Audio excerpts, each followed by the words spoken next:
अस्सलाम वालेकुम स्टूडेंट्स, उम्मीद है आप सारे खैरियत से होंगे। अच्छा students, so once again we are back with lecture number 5 on pronoun topic.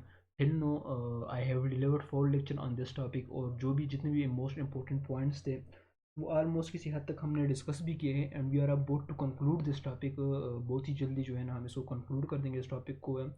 तो स्टूडेंट, प्रोनाउन के हवाले से हमने काफ़ी सारी चीज़ें जो है ना अभी तक डिस्कस किए हैं, और मुझे उम्मीद है कि आप साथ साथ नोट्स भी बना रहे हो, ठीक है। और साथ साथ जो है ना आप लोग ये चीज़ें सीख भी रहे हो, ठीक है। क्योंकि ना ये चीज़ें सिर्फ और सिर्फ एमडीकेट ईटा के लिए इंपॉर्टेंट नहीं है, क्योंकि ना मैंने आपको स्टार्ट में भी कहा था कि नम्स वगैरह के लिए भी इंपॉर्टेंट है, ठीक है। आगा खान यूनिवर्सिटी जितने भी आप जो है ना मुख्तलिफ टेस्ट आप दोगे इंशाल्लाह फ्यूचर में, तो आई एम श्योर के these all concept will help you there, ठीक है। तो स्टार्ट लेते हैं।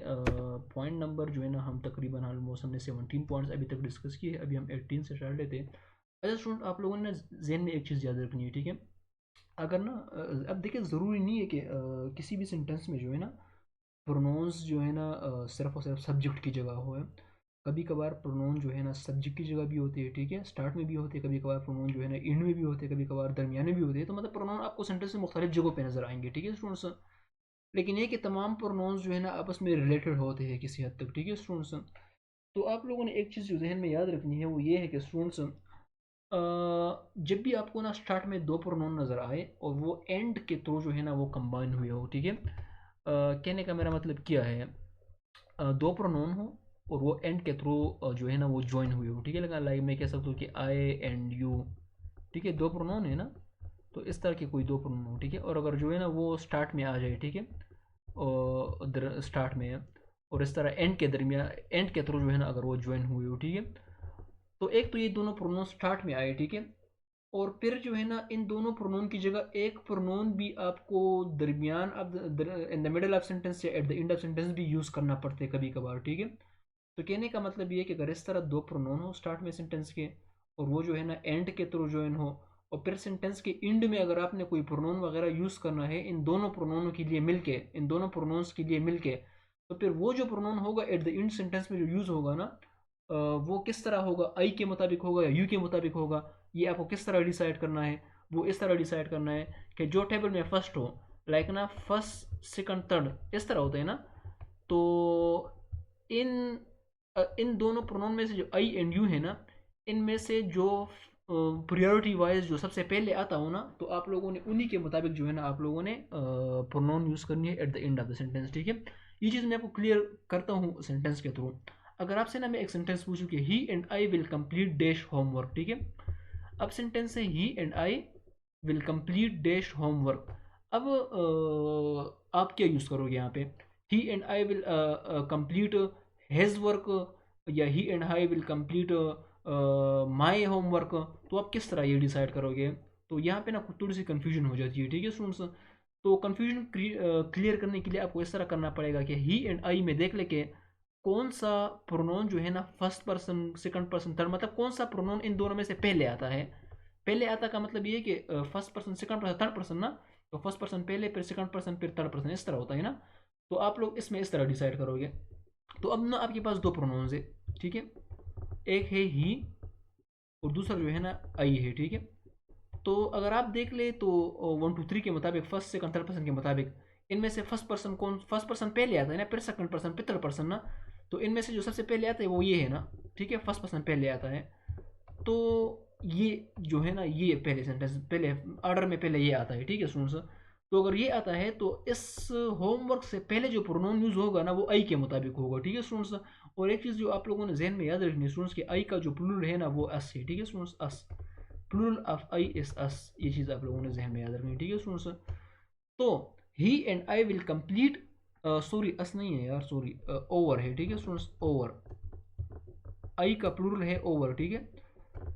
तो he and I will complete our homework, ठीक है। तो ओवर हमने प्रेफर किया, क्यों, क्योंकि हमने देखना है कि ही एंड आई में पहले कौन आता है।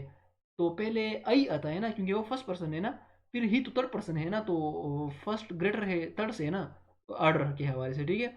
तो आई के मुताबिक जो है ना आप यहाँ पे प्रोनाउन यूज़ करोगे, ठीक है, होमवर्क से पहले।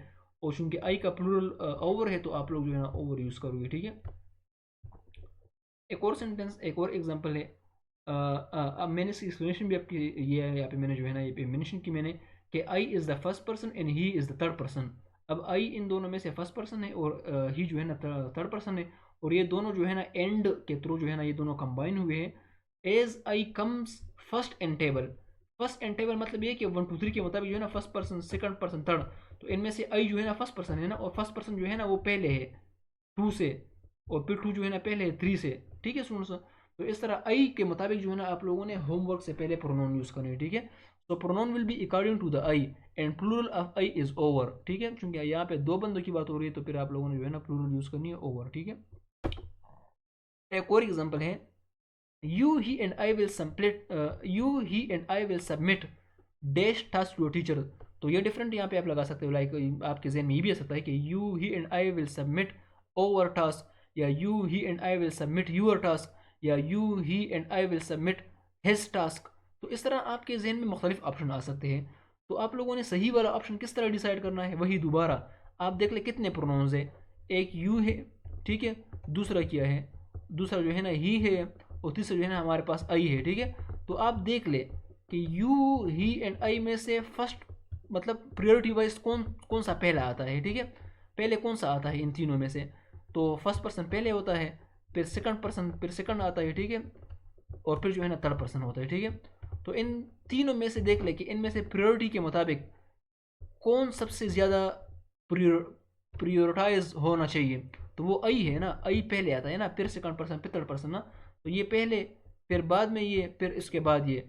तो आई जो है ना यहाँ पे इन सब का आप ना अपने ज़ुबान में कह सकते हो ये सबका ना बुजुर्ग है, बस ये कह सकते हो। ठीक है, तो चूंकि ना ये फर्स्ट पर्सन है, ठीक है, तो फर्स्ट पर्सन ही फर्स्ट पर्सन होता है बस, ये आप ना वही मतलब सबसे काबिल बंदा आप कह सकते हो। ठीक है, तो प्रायोरिटी के हवाले से जो है ना आप आई के मुताबिक जो है ना टास्क से पहले प्रोनाउन लगाओगे। ठीक है, तो आपको मैंने बताया कि आई का प्लूरल क्या है, आई का प्लूरल जो है ना ओवर है ना। ठीक है, तो यहाँ पे जो करेक्ट ऑप्शन है वो है ओवर। ठीक है, you he and I will submit, your task कहना गलत है, हिज टास्क कहना गलत है, माई टास्क कहना गलत है, यहाँ पे सिर्फ और सिर्फ ओवर टास्क यूज़ करना चाहिए। ठीक है, ओवर, क्योंकि ओवर क्यों यूज़ करते हैं, क्योंकि यू ही एंड आई में से जो हम प्रोनाउन प्रेफर करेंगे ना, जिनके मुताबिक हमने फिल करना है इस ब्लैंक को, तो वो है कि यू ही एंड आई में आप देख लो कौन सा प्रियोरिटी के हवाले से कौन सा पहले आता है, तो वो है आई। ठीक है, तो आई के मुताबिक जो है ना आप फिर यूज़ करोगे प्रोनाउन, तो वो है ओवर। ठीक है स्टूडेंट्स, अच्छा students, next difference between each other and one another. आपको ये चीज़ ऑलरेडी मैंने समझाई भी है कि ईच अदर और वन अनदर में क्या डिफरेंस है। तो आई थिंक कि आपको इस चीज़ में इतना कोई ख़ास आपको कोई मसला नहीं होना चाहिए। ठीक है, ईच अदर का आपको मैंने बताया था कि ईच अदर जो है ना हम तब यूज़ करते हैं जब हम दो बंदों या जब हम दो लिविंग नॉन लिविंग थिंग्स की बात करते हैं। ठीक है, और वन अनदर जो है ना हम वहाँ यूज़ करेंगे जब मोर देन टू का जिक्र हो रहा हो। ठीक है, अगर मैं कहूँ कि students were practising with each other या with one another in the class, तो कौन सा ठीक होगा, तो फिर ईच अदर कहना गलत होगा, क्योंकि ना क्लास में तो काफ़ी सारे बच्चे होते हैं ना, 2 से ज़्यादा होते हैं, तो वन अनदर कहना वहाँ पे फिर ठीक होगा। ठीक है, तो ये है कि सिर्फ इसमें सिर्फ डिफरेंस ये है कि ये जो है ना इक्वल टू टू, जब दो बंदों का जिक्र हो तो फिर ईच अदर, और जब मोर देन टू हो तो फिर आप लोगों ने वन वन अनदर यूज़ करना है। ठीक है, तो students of the class were practising with one another, ये कहना ठीक है, लेकिन practise students of the class were practising with each other कहना गलत है। ठीक है स्टूडेंट्स, एग्जाम्पल के तौर पर मैं समझाता हूँ, तो ये यहाँ पे मैंने मेंशन भी किया कि ईच अदर का हम यूज़ करते हैं one other due to the knock knees problem. अब देखिए नॉक नी क्या होता है ना, दो नीज जब आपस में टकराते हैं ना, जब आपस में ना वो मिलते हैं तो हम कहते हैं ये नॉक नी मसला है। ठीक है, यहाँ पे दो नीज की बात हो रही है। ठीक है, दो घुटनों की बात हो रही है, तो जब दो है तो फिर आपको ईच अदर यूज़ करना चाहिए। ठीक है, वन इन अदर फिर आप यूज़ नहीं करोगे। ठीक है, ये सारे गलत है ये ऑप्शन, तो यहाँ पे ना ईच अदर सही है। ठीक है स्टूडेंट्स, इस चीज़ पे ना मैंने आपको काफ़ी डिटेल में समझाया भी था पिछले लेक्चर में। The students were practising with one in other कहना ठीक है। ठीक है, क्योंकि क्लास में तो काफ़ी सारे बच्चे होते हैं ना। अच्छा स्टूडेंट, एक चीज़ आप लोगों ने और भी जहन में याद रखनी है, वही रिफ्लेक्सिव प्रोनाउन के हवाले से आपको मैंने काफ़ी सारी ये चीज़ें जो है ना समझाई भी दी है। रिफ्लेक्सिव प्रोनाउन कभी भी सेंटेंस का सब्जेक्ट नहीं हो सकता। ठीक है स्टूडेंट्स, और ऑब्जेक्ट भी नहीं हो सकता। ठीक है स्टूडेंट्स, आपको ना मैं ये चीज़ थोड़ा सा और भी क्लियर करूँ through with help of example. मुझे ना तकरीबन 1 साल पहले ना मुझे एक मैसेज आया था इन्हीं दिनों में। ठीक है, जस्ट 1 ईयर बैक। ठीक है, मुझे एक मैसेज आया और उस बंदे ने ना अपना इंट्रोडक्शन लिखा था कि myself Umar, student from Falah batch. ठीक है, तो वहाँ पे ना मैंने ये मिस्टेक नोट की थी कि देखिए माई सेल्फ उमर, इसका क्या मतलब है कि माई सेल्फ आपने एज अ सब्जेक्ट इस्तेमाल किया, तो जो रिफ्लेक्सिव प्रोनाउन होते हैं ना स्टूडेंट्स, ये कभी भी आप एज अ सब्जेक्ट यूज़ नहीं कर सकते सेंटेंस में, ठीक है। तो वही एग्जांपल मैंने फिर कॉपी भी की है। Myself Umar student of BDS, ये कि सेंटेंस के ना गलत है। वाई?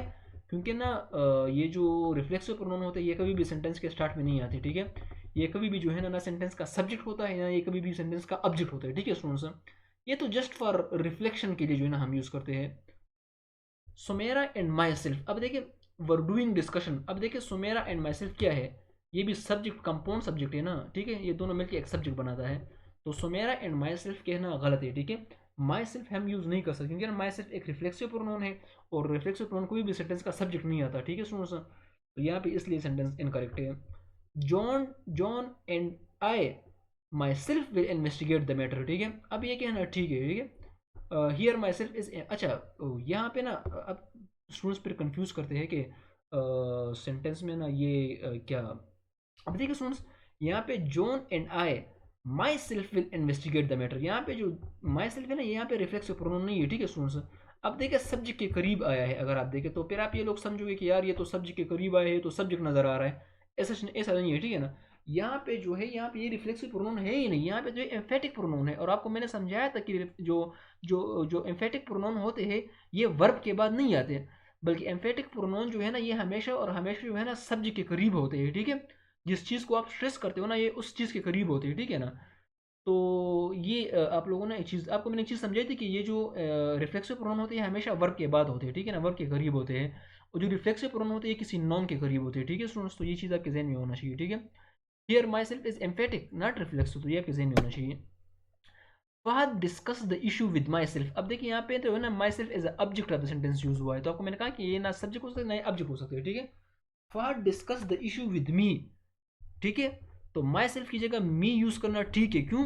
क्योंकि ये तो देखिए एक तो विद क्या है, विद प्रीपोजिशन है, आपको मैंने समझाया भी था कि प्रीपोजिशन के बाद हम हमेशा ऑब्जेक्ट केस यूज करते हैं, ठीक है। तो यहाँ पे मी कहना सही है, आई कहना गलत है, इस तरह कहना गलत है कि Fahad discuss the issue with I, ठीक है। तो आपको मैंने चीज़ ऑलरेडी ये चीज़ वहाँ समझाई भी थी, तो उम्मीद है कि आपको ये चीज़ क्लियर है।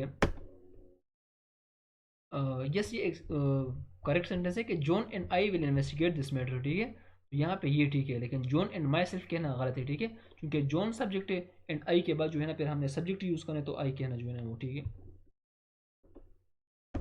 वन मोर लास्ट थिंग, ठीक है, एंड डेट इज़ एक एग्जाम्पल है, इसी के ऊपर आप खुद इसको सॉल्व करें।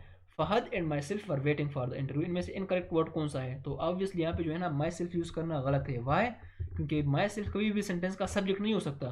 फहद एंड माई सेल्फ एक कंपाउंड सब्जेक्ट नजर आ रहे हैं, ठीक है, तो इसमें से माई सेल्फ भी एक सब्जेक्ट है ना, तो माई सेल्फ चूंकि एक वो है, एक रिफ्लेक्सिव प्रोनाउन है, and reflexive pronoun can't be the subject of the sentence, ठीक है। तो माई सेल्फ कहना यहाँ पे गलत है, ठीक है। तो उम्मीद है कोई चीज़ समझ आई। अच्छा स्टूडेंट, प्रोनाउन डेट के हवाले से, ठीक है, आपको ना कभी कभार कंफ्यूजन होती है कि आपने ये चीज़ सुना होगा कि जो डेट है, आपको ये चीज़ पता है ना कि एक हमारे पास होता है हु होता है, ठीक है, फिर होता है डेट होता है, फिर इस तरह विच होता है, एक आप चीज़ ये चीज़ आपको जो है ना ये आपको पता है। तो फिर आप लोगों ने ये चीज़ ये भी पढ़ी थी कि डेट को जो है ना हम हर जगह यूज़ कर सकते हैं। आपने ये पढ़ा था कि हम डेट को जो है ना, जो डेट वर्ड है इसको हम as a subject of the sentence भी यूज़ कर सकते हैं, सॉरी, डेट को जो है ना हम थिंग्स के लिए भी यूज़ करते हैं, डेथ को जो है ना हम पर्सन के लिए भी यूज़, मतलब आप अपनी चीज़ बहुत सुनी होगी, ठीक है ना, आप लोगों ने ये चीज़ आई थिंक सुनी होगी। हम कहते हैं ना कि हु जो है ना हम पर्सन के लिए यूज़ होते हैं, ठीक है, लिविंग थिंग्स के लिए यूज़ होते हैं, ठीक है।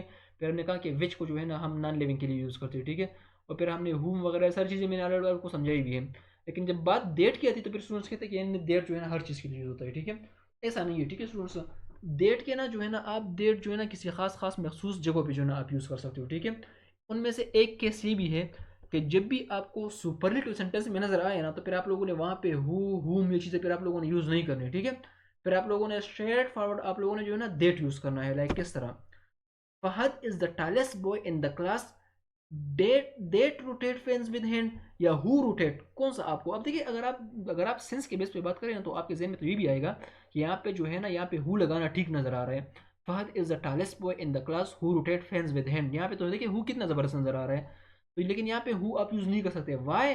क्योंकि यहाँ पे जो है ना आप लोगों के पास सुपरलेटिव डिग्री यूज हुई है सेंटेंस में, तो जब भी आपको सेंटेंस में सुपरलेटिव डिग्री नजर आए और फिर आपको चूज करना पड़े कि हु यूज करना है या डेट यूज करना है या हुम यूज करना है, तो फिर आपको डेट लगाना पड़ेगा, ठीक है स्टूडेंट्स। तो ये ऑप्शन है, तो यहाँ पे दैट ठीक है। क्यों? क्योंकि यहाँ पे ना सुपरलेटिव की बात होती है। इसके अलावा दैट वर्ड जो है ना आपने कहाँ पे यूज़ करना है, जब भी सेंटेंस में आपको ये अल्फाज नज़र आ जाए, एवरीथिंग, नथिंग, एनीथिंग, नोबडी, ये सारे अल्फाज जब आपको सेंटेंस में नज़र आ जाए ना, तो फिर आप लोगों ने वहाँ पे आंखें बंद करके फिर आप लोगों ने वहाँ पे दैट लगाना है, फिर आप लोगों ने हु वगैरह पे नहीं जाना, ठीक है। बाकी सारे रूल्स फिर आप भूल जाए, ठीक है। तो ये कुछ वर्ड्स है, इसको आप ना मेमोराइज करें। आप ना यहाँ पे एमसीक्यूज देख सकते हो। Majid is the same person dash criticise the PM last night. अब देखिए सेम एक ऐसा वर्ड है जो कि प्रीवियस कैटेगरी से बिलोंग करता है। कौन सी कैटेगरी से? इस कैटेगरी से बिलोंग करता है। देखिए यहाँ पे आप सेम आपको नजर आ जाएगा। देखिए सेम, तो आपको मैंने कहा ना कि जब भी आपको सेंटेंस में सेम नजर आ जाए या इनमें से कोई भी वर्ड आपको नजर आ जाए, तो फिर उस सेंटेंस में आप हु यूज नहीं करोगे, ठीक है। फिर आप वहाँ पे आप लोग जो ना फिर वहाँ पे दैट यूज करोगे, ठीक है। तो the correct option in this sentence is that, ठीक है स्टूडेंट्स। तो उम्मीद है कि आपको ये चीज़ समझ आए। आज के लिए स्टूडेंट्स ये काफ़ी है। इंशाल्लाह फिर I will see you in the next lecture. कोई भी आपका कोई भी क्वेश्चन हो, आप कमेंट सेक्शन में मुझसे पूछ सकते हो। इंशाल्लाह I will try to answer that question there. इसके अलावा आप मुझे व्हाट्सएप भी कर सकते हो, किसी और प्लेटफॉर्म के थ्रू भी आप मेरे से कांटेक्ट कर सकते हो, ऐसा कोई मसला नहीं है, ठीक है। लेक्चर नंबर 6 में बहुत ही जल्दी जो है ना मैं अपलोड कर लूँगा। टिल लेक्चर नंबर 6, अल्लाह हाफिज़।